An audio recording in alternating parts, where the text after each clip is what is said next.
Hey everyone, Thordan Smash here, and today we are going to be talking about 4 new leaked weapons that are actually coming to the game in the very near future. We're going to go over all of that. We're also going to go ahead and give out one of the universal heirlooms coming up in the game in the near future. All you gotta do is like, comment, subscribe. Without further ado, let's get into it. It's been a long time, Apex fans. The last time we got a real weapon added to Apex Legends, the meta still thought, Seer was a tactical choice, not a war crime. I mean, I guess kinda. The last one we got was, well, the akimbo Mozambiques in P2020. Although the EPG got added in, it was more of an LTM kind of thing. It was a fun addition for exactly 1 week before going back to pretending they don't exist. Or having an absolute balanced nightmare between the P2020s and Mozambiques as a dual-wield weapon, which has constantly been shifting in and out of overpowered and then just meh. And yet, in the dark corners of the data mines and the leaks, there are rumors that are beginning to stir. There are 4 new weapons which we have gameplay of that we're going to show today, and they could be meta-defining or meta-shattering tools of destruction. But the question is it going to shake up Apex, and how are the developers going to balance them in?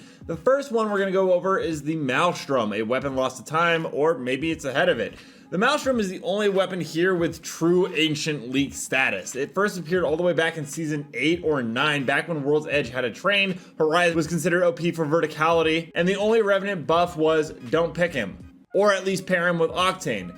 Originally, this was rumored to be a light ammo LMG. The Maelstrom would have filled a gap that Apex didn't know it had. At the time, all LMGs basically use heavy ammo. Introducing a light variant would not only have altered ammo economy, but also opened up a new tempo-focused playstyle, faster reloads, faster move speed, and greater flexibility in mid-range skirmishes. There was also a unique kill chain mechanic, ammo capacity increasing per kill. It was a design concept we haven't really seen in Apex, where weapons don't scale up over the course of a match. Such a mechanic would actually promote aggressive snowballing, rewarding kill streaks with literal magazine evolution, which I think would be cool. I'd like to see guns actually have some form of that. Will we ever see it in the game? I don't know. It's been a while since we had an LMG added in. Plus, they're still having troubles balancing the devotion in the game, so it might be a while. But let's go ahead and now talk about the Fanatic, because this one's actually been popping up in more leaks and rumors. And Apex Legends is long overdue for more pistol-class weapons other than just going ahead and giving the P2020 and Mozam, a dual-wield option. Speaking of which, that was probably a test for the Fanatic, as this weapon actually is dual-wield as well. The pistol class is the most neglected weapon archetype in Apex in a very long time. Wingman now uses sniper ammo. The RE45 is actually kind of like a pistol SMG thing, and it only exists when it has disruptor rounds.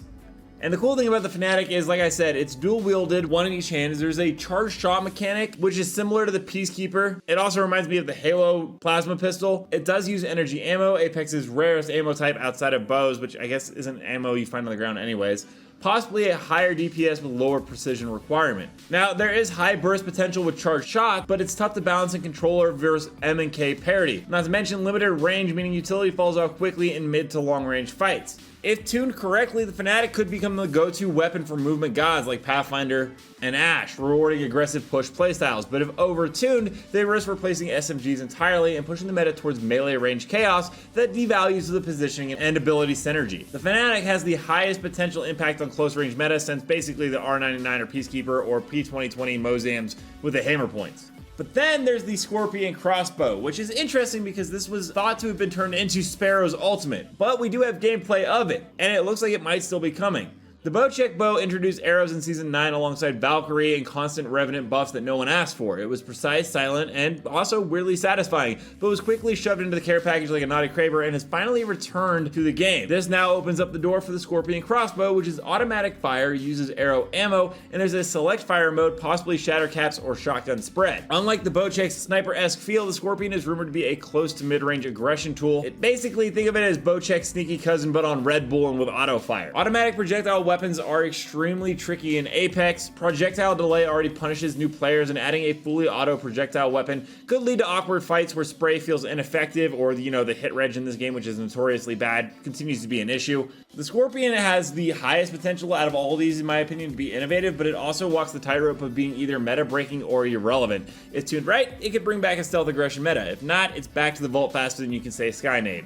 And the last one is the Gemini SMG. It's been a while also since we've gotten an SMG, or as I like to call it, why bring 2 weapons when you can bring 2 of the same? The Gemini is a standard energy SMG. You would think, oh, it's just the Volt basically, but it has a twist. If you equip 2 of them, 1 in each slot, you unlock faster reload, faster swap, and a higher fire rate.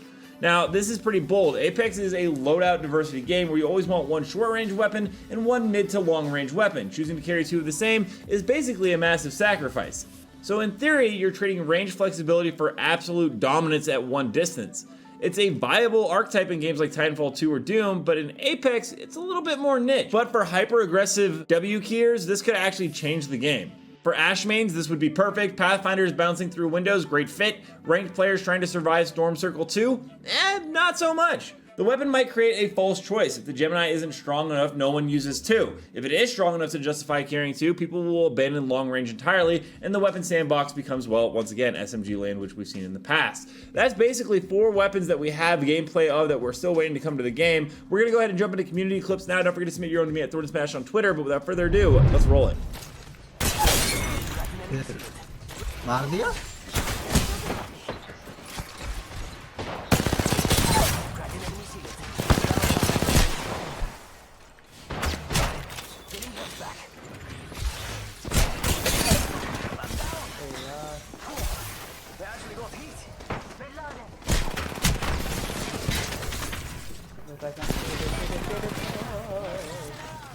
Listen up, I'm getting shot at.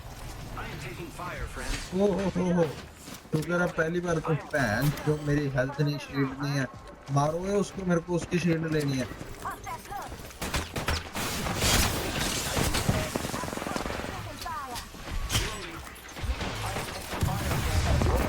बंदा मैं मर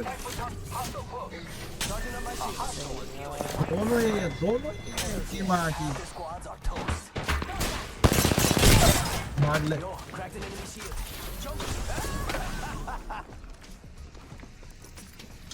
Leash one. Natam. Charging up my shields.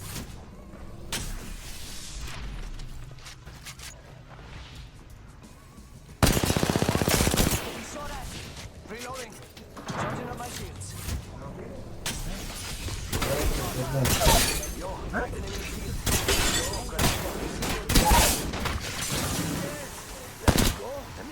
हाँ ठीक है बढ़िया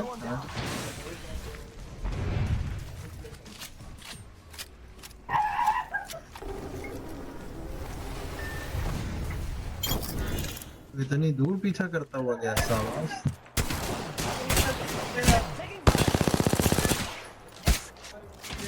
तुमने मारा Let me know down below, guys, what are some of your thoughts on, the leaked weapons and what would you like to see coming next. Also, don't forget to check out this video right here where I cover more news on Apex Legends on the daily. And until next time, everyone, keep slaying the islands. I'll see you out there.